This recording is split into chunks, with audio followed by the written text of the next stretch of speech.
Straight of Hormuz को लेकर लगातार चिल्ला रहे हैं अमेरिका और कुछ और मुल्क, खासतौर पर अमेरिका, इजराइल और यूएई का शोर बहुत ज्यादा सुनाई दे रहा है। लेकिन ईरान ने बाकायदा समझौते किए हैं और कई सारी एशियन कंट्रीज ने, खासतौर पर चाहे वो जापान हो, चाहे इंडिया हो, चाहे पाकिस्तान हो, इस तरह की जो एशियन कंट्रीज हैं उन्होंने तो ईरान से समझौता किया है। अब किस आधार पर समझौता हुआ है ये हम नहीं जानते, फीस दी जा रही है या कुछ और है हम नहीं जानते, लेकिन इनकी जहाजें आराम से स्ट्रेट ऑफ हॉर्मुज से आ रही हैं।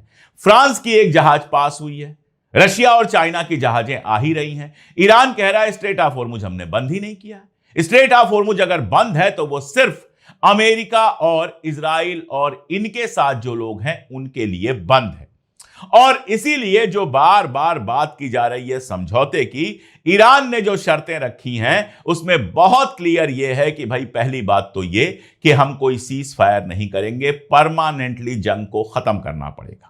दूसरी बात यह कि हमारा जो पैसा दबाकर तुम लोगों ने रखा है, ईरानियन प्रॉपर्टीज को जो सीज करके रखा है, वो तुमको खोलना पड़ेगा। हमारे एसेट जो दुनिया भर में हैं वो हमको देना पड़ेगा। वही मिलियंस और बिलियंस में हैं, उससे ही ईरान की इकॉनमी आराम से चल जाएगी। उसके बाद कहा है कि हम स्ट्रेट ऑफ हॉर्मुज को तभी खोलेंगे जब इस जंग का मुआवजा हमको दिया जाएगा। ये तीन शर्तें तो बहुत क्लियर हैं, बाकी ऊपर नीचे हुआ जा सकता है। मिसाइल पर हम कुछ नहीं सुनेंगे, लेकिन एटॉमिक बम हमको नहीं बनाना है, अभी तक नहीं बनाया, आगे भी नहीं बनाएंगे। तो एटॉमिक बम का जो तुम शोर मचा रहे हो उसका कोई मतलब नहीं है।